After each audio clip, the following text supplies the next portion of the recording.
சமூக சேவையில் இயலாதவர்களுக்கு உதவி கொண்டிருக்கும் தனி ஆளான பெண். கல்லூரியின் முனைவரை வியப்புடன் பார்க்க வைக்கும் பெண்ணின் செயல். சேவையில் தோன்றி புனித ஜோசப் உடல் வளர்ச்சி மேம்பாட்டு அறக்கட்டளை நடத்தி வரும் குணா மேரிக்கு சமூக ஆர்வலர்களால் குவியும் பாராட்டு. கடலூர் மாவட்டம் விருத்தாச்சலம் அடுத்து இருப்புக்குறிச்சி கிராமத்தில் புனித ஜோசப் வளர்ச்சி மேம்பாட்டு நிறுவனத்தின் திறப்பு விழா நடைபெற்றது. 2023ஆம் ஆண்டு சிறு சிறு பொதுநல தொண்டாக இயலாதவர்களுக்கு உதவி கொண்டிருந்த குணா மேரி மாற்றுத்திறனாளிகள் மீது அக்கறை உருவாக்கியது. பிறகு குணா மேரியால் முடிந்த உதவியை செய்து கொண்டு வந்த நிலையில் அவர் செய்து கொண்டு வரும் சேவையை மற்றவரிடம் பகிர்ந்து வந்த நிலையில் பொதுமக்கள் மற்றும் சமூக ஆர்வலர்களின் வரவேற்புடன் புனித ஜோசப் உடல் வளர்ச்சி மேம்பாட்டு அறக்கட்டளையை செயல்படுத்தினார்.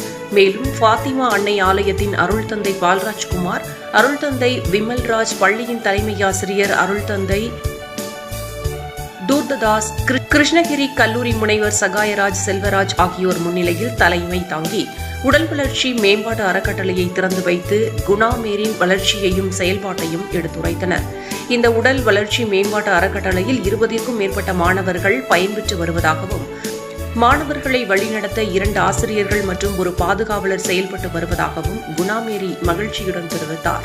இது மட்டுமல்லாமல் மேலும் பல இடங்களில் இருக்கும் அனைத்து மாற்றுத்திறனாளி குழந்தைகளுக்கும் இயலாதவர்களுக்கும் உதவ வேண்டும் என ஆசைப்படும் குணாமேரிக்கு சமூக ஆர்வலர்கள் மத்தியில் பெரும் பாராட்டுகள் குவிந்து வருகிறது.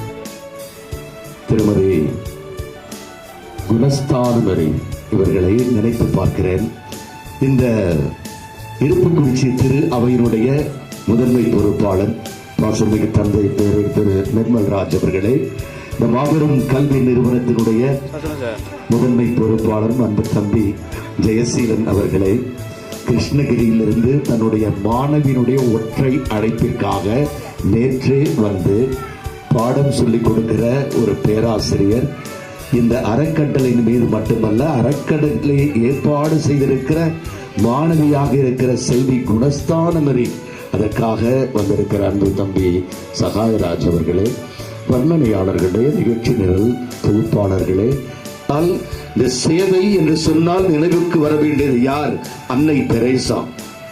சேவை என்று சொன்னாலே நினைவுக்கு வர வேண்டியது அன்னை தெரேசா.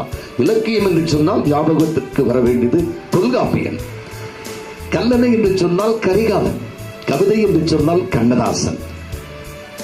தமிழ் என்று சொன்னால் கூலிங் கிளாஸ் போட்ட தமிழாக இருந்த டாக்டர் கலைஞர் அவர்கள். ஆக திரு அவையினுடைய முதன்மை பொறுப்பாளர் என்று சொன்னால் நிர்மல்ராஜ், பள்ளியின் முதல்வர் என்று சொன்னால் ஜெயசீலன், பேராசிரியர் என்று சொன்னால் சகாயராஜ். சேவை என்று நாம் காணுகின்ற ஒரு அடையாள பொருளாக இருப்பது என்று சொன்னால் செல்வி குணஸ்தானமரி. நீங்கள் ஒரு உற்சாகமான கரகோஷம் கொடுத்திருக்க வேண்டும். ஆக பேசுவதற்கு நான், கேட்பதற்கு நீங்கள் என்று சொல்லி இந்த ஒரே ஒரு நிகழ்வை நான் சொல்ல ஆசைப்படுகிறேன் என்பதுதான். ஆக இன்றைக்கு இப்படிப்பட்ட மன வளர்ச்சி, உடல் வளர்ச்சி கொண்டு இவர்களுக்காக சேவை செய்ய வேண்டும்.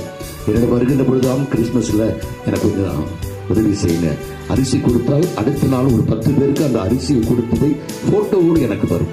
போர்வை வேண்டும், போர்வை கொடுத்தவுடன் ஒரு 10 பேருக்கு கொடுத்து விட்டு போட்டோ வரும். நினைத்து பார்க்கிறேன், இப்படிப்பட்டவர்கள் தான் இன்னும் இந்த பூமி பூத்துக் கொண்டிருக்கிறது என்பதை நான் நினைத்து பார்க்கிறேன். ஒரு பருவ மங்கை திருமணமாக வேண்டும், இவருடைய பெற்றோரை பார்க்க வேண்டும், இவருடைய தங்கி உடல்நலம் கொண்டு இருக்கிறார், இவருடைய அண்ணனை இழந்திருந்தாலும் இந்த அற்புதமான சூழலை உருவாக்கிய செல்வி குணஸ்தானமணியை நான் மானசீகமாக வணங்கி இந்த திரு அவையின் பெயரால் மகராசியாக இருப்பாய் என்று வாழ்த்து சொல்லி, உன்னை வாழ்த்துவதற்கு உன்னுடைய தோல்வழிக்கு என்னுடைய கைவழிக்கு நான் மாலை நோக்கி வரவில்லை, ஆண்டவருடைய ஆசீர்வாதத்தை கொண்டு வந்திருக்கிறேன். உங்கள் வாழ்க்கை வற்றாத நீரூற்றை போலவும் நீர்ப்பாய்ச்சலான தோட்டத்தை போலவும் இருப்பதாக என்று சொல்லி செல்வி குணஸ்தானமணியை நான் பாராட்டுகிறேன். நானும் குணஸ்தானமணியை நான் வாழ்த்துகிறேன். இந்த நவநாகரிக காலத்தில் உடல் நலம் மனநலம் குன்றிய பிள்ளைகளை பார்த்து நினைத்து பார்த்து சேவை செய்வதை நினைத்து பார்த்து நாம் விட்டுவிட்டோமே என்று சொல்லி நினைத்து பார்க்கிறேன். ஒரு வார்த்தை சொல்வார்கள், நீங்கள் ஜெபம் செய்தால் கடவுள் பக்கத்தில் இருக்கலாம், ஆனால் சேவை செய்தால் கடவுள் உங்கள் பக்கத்தில் இருப்பார். அப்போ குணஸ்தானமரி பக்கத்தில் கடவுள் இருக்காருன்னு நினைக்கிறேன். அவங்க சேவை செய்து கொண்டு இருக்கிறார்கள் என்று சொல்.